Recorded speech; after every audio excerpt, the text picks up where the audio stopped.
Hello, everyone, and welcome to the Galley La Podcast. I'm your host, Geboss, and with me, as always, is my co-host, Akainu Fanboy. Yo. And today, since we're on a break from the chapter releases, we're going to talk about the sixth One Piece movie, Barbon Omatsuri and the Secret Island. So let us know what you guys thought of the movie if you've seen it. There's going to be spoilers if you haven't seen it. And yeah, let us know what you guys think, and like and subscribe if you enjoy the content. And yeah, so I think we had watched this together like 10 years ago. Yes. When we were first bonding over One Piece. But yeah, this is, I don't think that there's anything quite like this in One Piece as a series. What do you think? Yeah, it's incredibly unique and obviously cliche to say, but has a lot of horror movie-esque vibes. And I would say back in October, I was watching the Uzumaki anime, the kind of the horror anime that was going around. And just some of the still beach shots and everything too, just in the beginning, is very unnerving and unsettling and stuff, and that ambiance, it kind of gets neglected a little bit in the beginning, and then it obviously comes back with force towards the end. Yeah. I mean, it's funny because the first half of this is a basic kind of like One Piece story. They go to an island and they get tricked into doing something on it. But then it takes like a hard left turn into horror, which is not something you really see. Like, I think that the most horror we've ever gotten out of the series is Thriller Bark, but that was more like campy horror and like cliche. It wasn't like Scooby-Doo. Yeah, it wasn't actual terrifying stuff. Right. And yeah, like I said, it's just unsettling, the whole thing, and creepy. Like, cause I mean, you get the first thing where they said the way they advertised the island, and you started to find out that it's false, and everything like that. And the Straw Hats kind of had this assumption that they can just fight their way through it, like just kind of tough their way out. And initially, they win the fish contest and everything, fish catching, which is like a good reference to Usopp and his lies and everything, which is great. And I do love the Straw Hat dynamics too. I think it's really well done. But then once you start to see the discord with the crew, you get some very Water 7 associated vibes right here with the crew falling apart. But you get to see it in, like I said, again, in a more unsettling and a more brutal way, I think, in some sense, Yeah. Yeah, because you don't really get a lot of like one-on-one fighting in this whole movie. Just toward the end. But yeah, I really like how it focuses more on the plot and stuff, because like I would say that the biggest opposite to this in terms of One Piece movies is like Strong World with with Douglas Bullet and everything. That's just constant fighting. Right. And it's like, oh, it's cool to see this, but like, there's a reason why this is so memorable compared to everything else. Yeah, and I would say, Sanji obviously has that great cooking scene. Sanji and Zoro fight in the boat race too. Yeah. Where you see a lot of the character dynamics fleshed out in a really natural way, which for a while we didn't get in Wano, for the longest time, and we're starting to get that back in Egghead and Elbaf, which is fantastic. So there's something really fresh, like refreshing about that whole thing. And then also when you get into, like, Nami had a lot of good moments too. Robin really had her character shine. Chopper actually had a great moment as well, so. And then when it comes to Luffy, he's having more of a struggle. And again, it's not a combat related struggle. And I would say it's been a while since we've really even seen that with Luffy in the main story, where Luffy's trying to figure out what it means to become a captain and to keep the crew together, and how he can't just fight his way through everything. I don't think we've really seen that in a long time. Yeah, because this is before like even Frankie joined, so like I wouldn't say that the crew got so big that they weren't able to handle it, but it was a lot less focused Right. as it went on. But it is coming back right now with like Egghead and Elbaf too. Yeah. There was a point that I was going to make, but I forgot it. But yeah, I really enjoyed the animation of this. It's a different style compared to some other stuff. One Piece related. It's done by the same guy. If you ever grew up on One Piece, not Digimon, I mean, it's the same guy who did the Omnimon stuff from the movie. Okay. Yeah, you a Digimon guy or? No, not at all. Boo. But anyway, but yeah, he's a prolific director in Japan. And it's cool to see his style adapting to One Piece. Yeah, I mean, I would have put Digimon over Hunter x Hunter, so I am not a Digimon hater by any stretch of the imagination, you know. So, but like, I would say, going on to, there's one thing you pointed out though, how this show does take place, and this movie takes place before Water 7. Yeah, and I find that interesting how we see the crew kind of fall apart before the arc where the crew falls apart in the canon. So I thought that was kind of an interesting point now that you bring that up. Yeah. Well, I would say it's a little bit more like Savody, where this is like everything falls apart and Luffy loses his crew, and I mean, he gets them back in the end, but this is kind of like the most desperate you could ever see Luffy at this point, trying to save all his friends.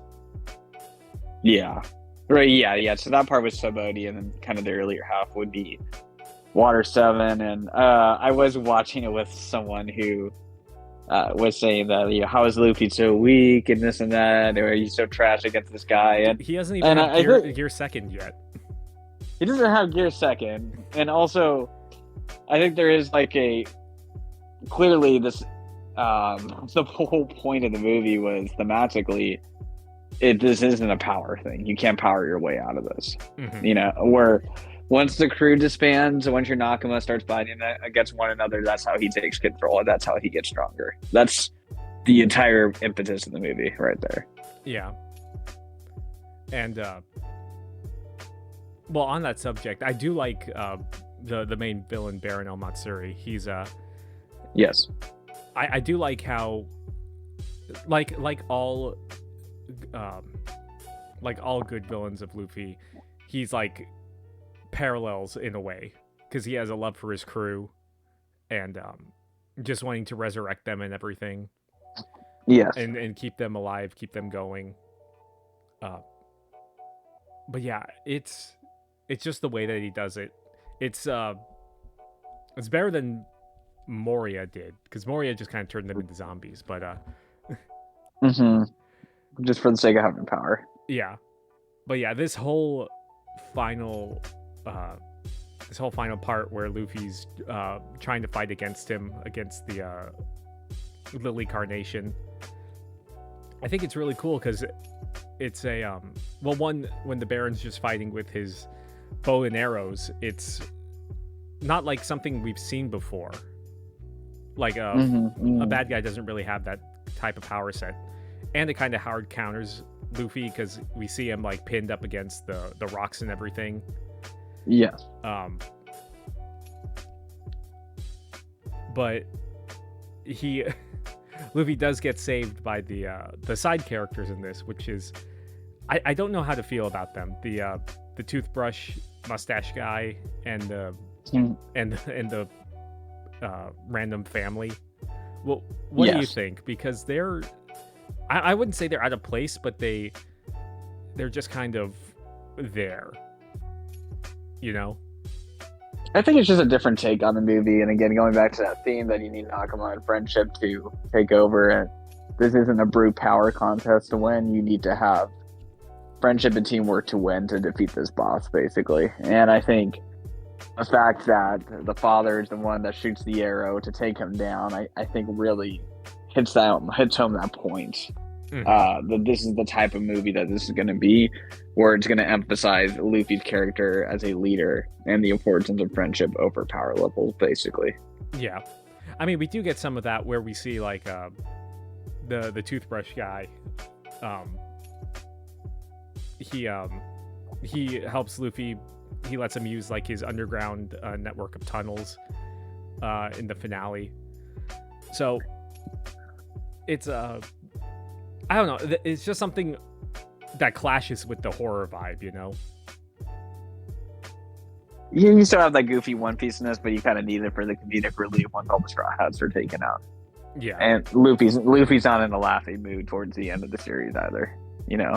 And I'd say there really isn't like a point where the villain has much of a gag, really, you know? Like, so, and I think that's kind of part of it as well, you know, where it's kind of like this weird thing where the story has to, you know, like, oh yeah, this is still One Piece, so here's some comedic relief kind of thing. So yeah, we're gonna kind of force it in there. But I thought it flowed well, though. I didn't think it was bad. And like I said, just with the horror themes though with it, I think at the points that really stood out to me the most was the first mate decaying.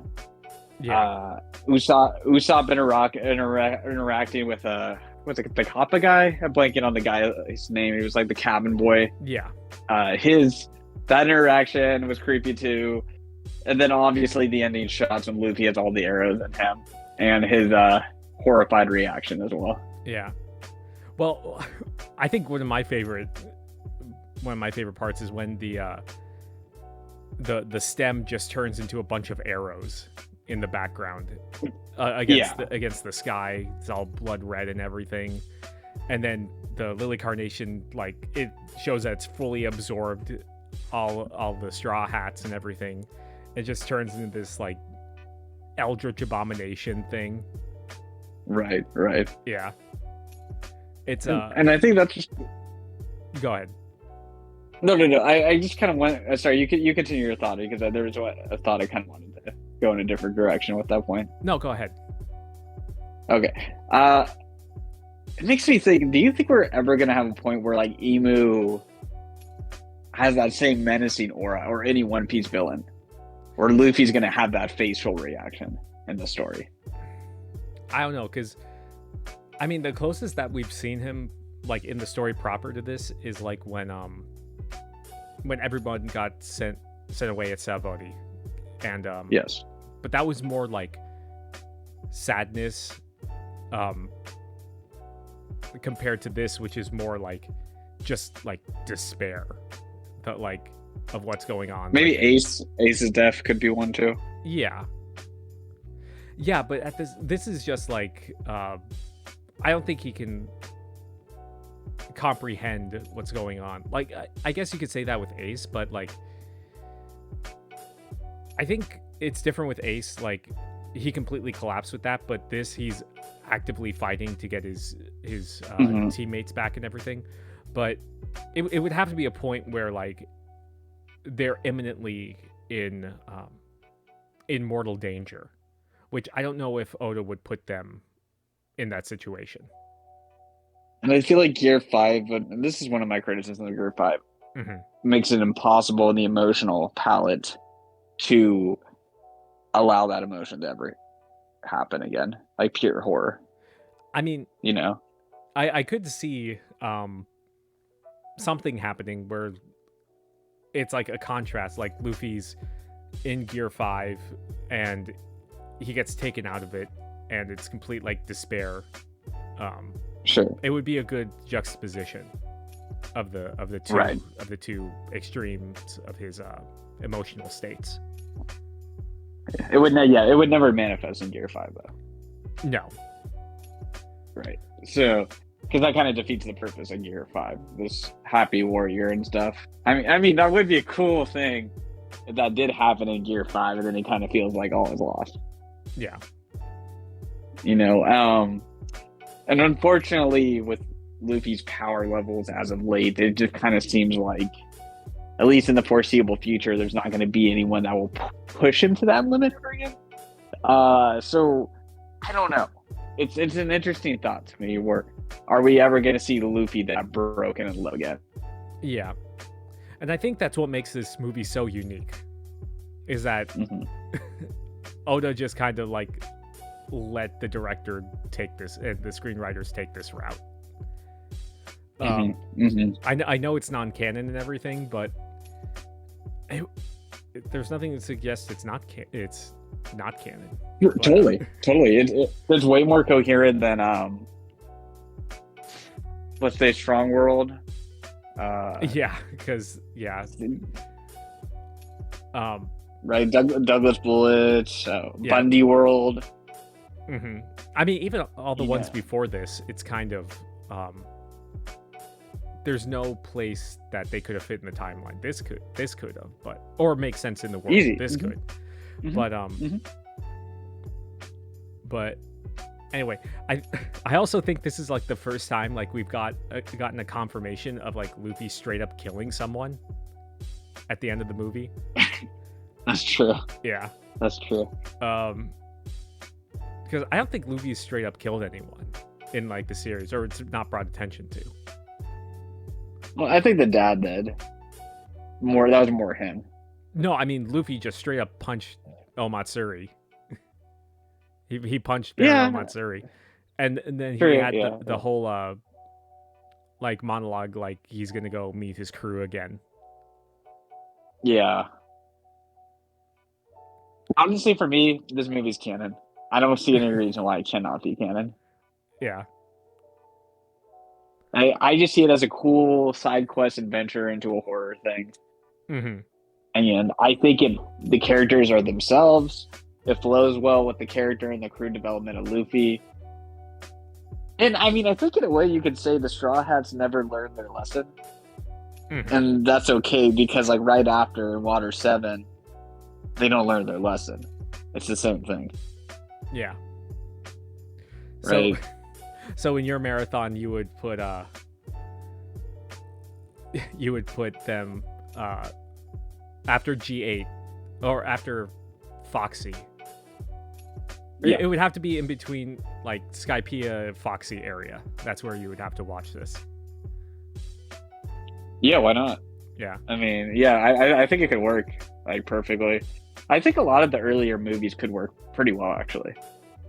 I don't think some of the stuff works with like, I think there's a movie where like Zoro's basically the main character. And there's like a straight up like magic sword that isn't like explained.